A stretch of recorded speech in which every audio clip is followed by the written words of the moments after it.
শান্ত মানে ভীতু তো অ্যাটাক করে নাকি বাঁচানোর জন্য আর কি অ্যাটাকটা করে। আম্মুকে তো একবার পুরো ফেলে দিয়েছে। আমারও এক মাস পুরো ইনজেকশন নিতে হয়েছে।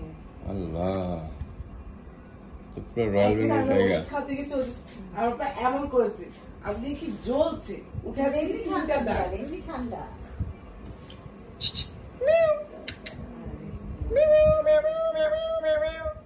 ব্যথা পেয়েছে।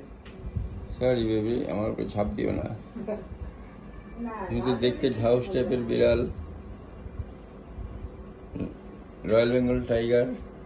এখনো কি কিসের ঔষধ দিবেন? না খেতে খেতে বিল্লু হয়ে গেছে, অ্যান্টিবায়োটিক দিতে হবে। অ্যান্টিবায়োটিক?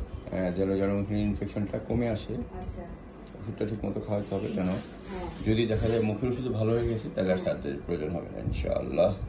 মানে ইউরিনের বলতেছেন? ইউরিন ইনফেকশনে অ্যানালিটা দুটো একটা অ্যান্টিবায়োটিক দিতে কাজ করবে।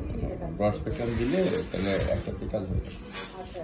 ওই ইউরোজেনিটাল দুটো প্রবলেম, দুটো ইউরোজেনিটাল, একটা হলো রিপ্রোডাক্টিভ অর্গানে আর ইউরিনারি ট্র্যাক্টেও। তাহলে দুটোই আপনার এমন অ্যান্টিবায়োটিক দেওয়া হবে যেটা এই দুই ধরনের সিস্টেমে কাজ করে, ইউরিনারি এবং রিপ্রোডাক্টিভ দুটো একসাথে কাজ করে।